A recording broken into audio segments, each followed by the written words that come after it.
Stream, I'm Malika Bilan. Millions of people in Indian-administered Kashmir are still living under curfew 9 days after India's pro-Hindu government revoked its semi-autonomous status. How are Kashmiris coping and what lies in store for them? Join the conversation through Twitter and YouTube.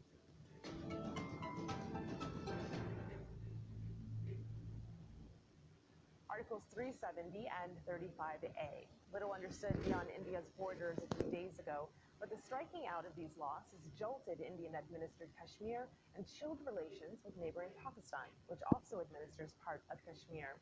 Thousands of paramilitary soldiers are on the streets of Kashmir after the Indian parliament approved a decree stripping its rights to make internal laws.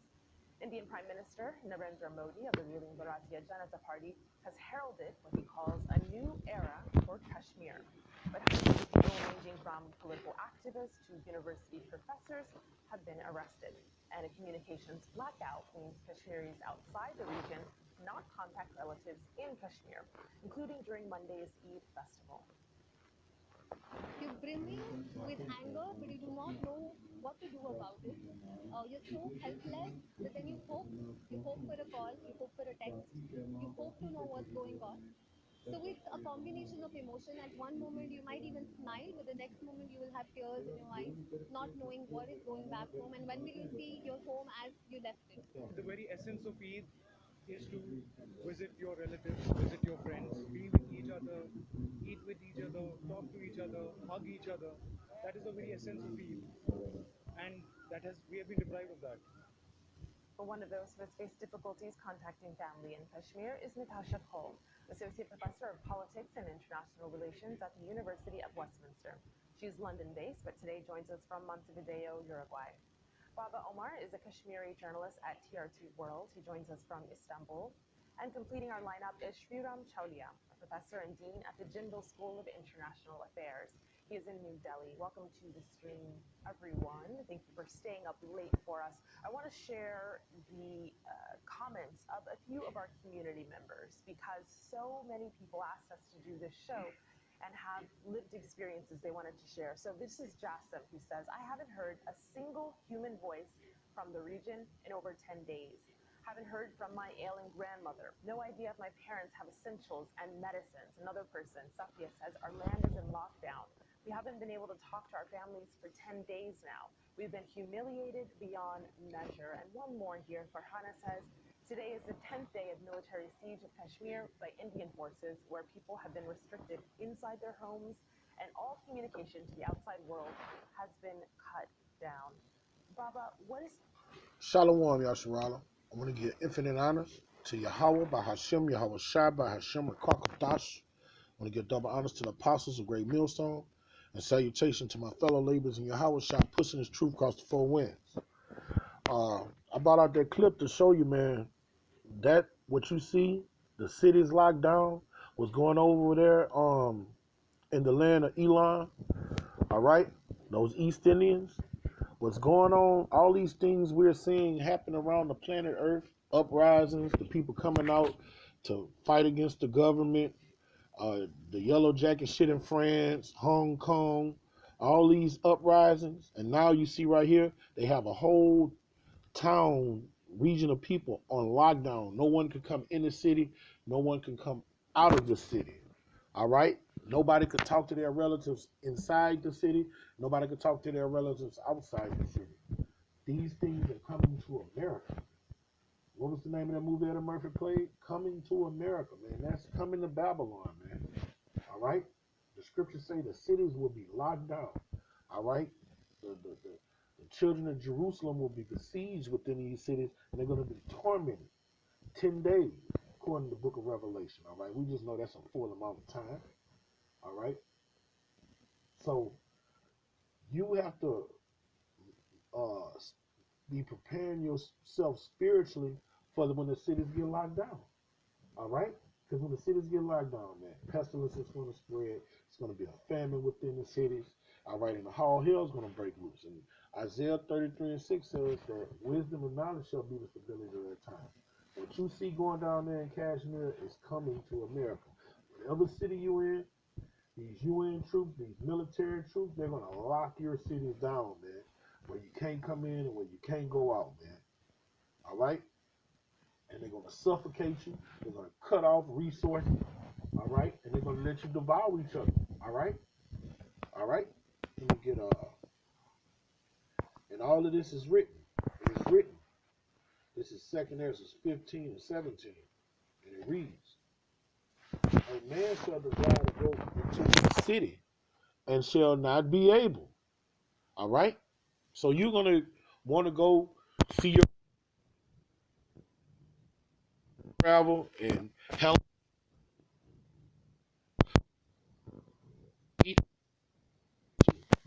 Okay?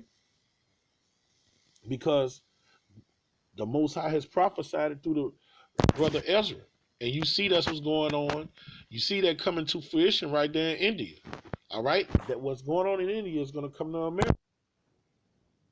So you're going to desire to go into a city and you won't be able to go into that city. All right? And this is what's going to happen while you stuck in that city. Because of the pride, the city shall be troubled.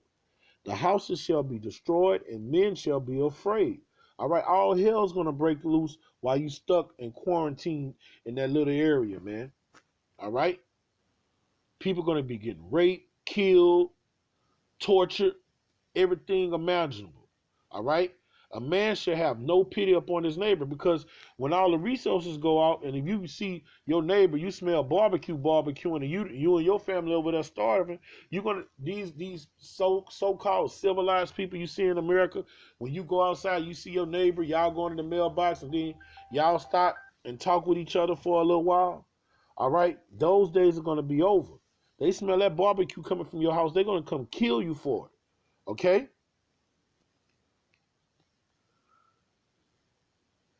But shall destroy their houses with the sword and spoil their goods. They're going to come take you for whatever you got. They're going to come take you for your daughters. And if they homosexuals, for your sons and rape them. Because of the lack of bread and for great tribulation. You're going to be stuck and quarantined in those places. Like right now, they don't know what's going on in those where their families are stuck. Okay?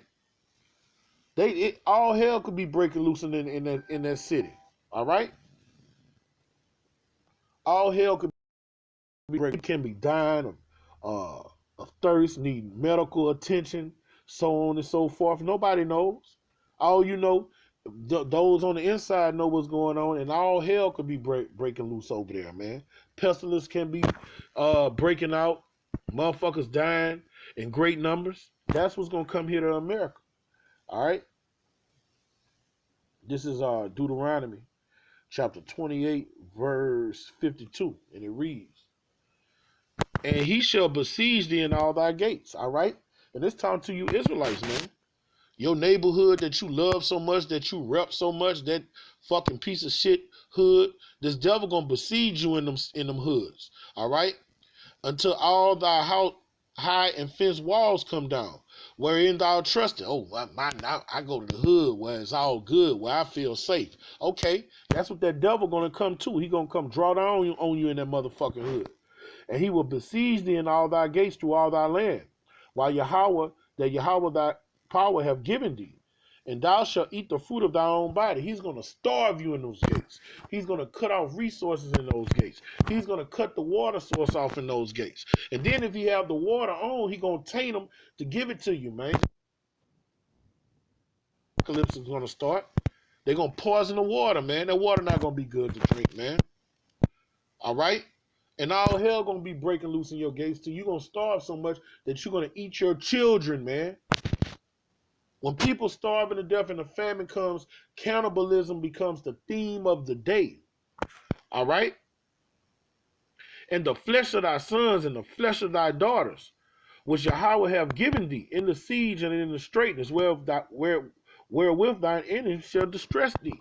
This is what's gonna be happening within those cities when they get cut off, man. That's the type of shit that's going to happen. And you're going to have all those great numbers in those cities, but when it's over and they devoured each other, I'm going to go back to 2nd Ezra 16. All right? Because it's going to be great death, all right? This is 2nd Ezra 16, and I'm going to start at 27. And it reads, all right? I'm going to start at I'm gonna start at 27. I'm gonna start at 26. The grapes shall ripen, and who shall tread them? For all places shall be desolate of men. How are these places gonna be desolate of men? If you look at these diameters in America, these places are populated. The populated density in these cities, all the people gather up. You'll have a whole landmass, but it's like the cities that they want their buildings on top of each other. You can't come outside and piss with your neighbor looking at you. All right, so you got millions and millions of people in certain populations, and even in the smaller populations, you got a city full of 10,000 people. All of them sit right on top of each other. It's easy for the army to shut them down. That's why they built them like that. All right, all that was set up through the Spirit. All right, so you got all these people in these, all of them trumped up and put in a little small little areas. This the type of shit's gonna happen when a pestilence comes. It's easy for everybody to die. When you ready to go kill somebody and spoil somebody, they're right by you. It's easy for you to go overtake them. Okay, so that one man shall desire to see another and hear his voice. So, but when it's over and it's all said and done, everybody's gonna be to kill everybody to the point you ain't gonna even be able to find nobody. That's how many people gonna die. Let's say if you hit Milwaukee and press into Milwaukee and they cut Milwaukee off, and you got all those however millions of people that are in Milwaukee, in the Milwaukee area. All right, when they get through destroying each other and pestilence killing some of them, and they dying of famine and thirst and shit, before it's over, it's gonna be like I Am Legend with Will Smith, man. All of them gonna be to sprayed each other and killed each other and spoiled each other, man. To where you gonna want to see somebody. For of a city shall be 10 left, and 2 of the field, which shall hide themselves in the thick groves and in the clefts of the rocks. All right? And in the orchard of, this is a beautiful metaphor, as in an orchard of olives upon every tree, there are left 3 or 4 olives. Like when you go pick your vegetables and your fruits off of something, when you go to get in your harvest, you get as much as you can. You go strip the tree of all the fruit. All right? And sometimes after you do it, it always have a few that's still on there that you didn't put in the basket, okay? That's how it's going to be in the cities. The Most High is likening human beings to olives on the olive tree and fruits and rocks in the cliffs and shit, all right?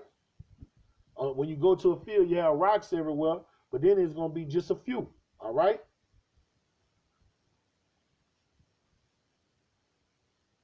And when you go to a vineyard, I read that wrong, Salaki. Like when you go to a vineyard and you pull all your grapes off your fucking vineyard, you only gonna have a few. That's what the Most High is likening it to the human beings, like your neighborhood, your hood.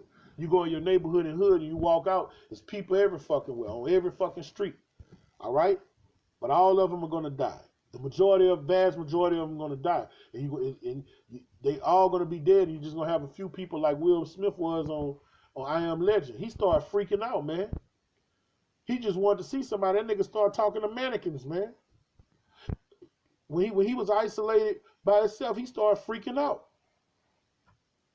So that's what's going to happen in these cities, man. They're going to lock these motherfuckers down, man. And the only people that are going to be comforted is the men of Yahweh B'Shem Yahushua, man.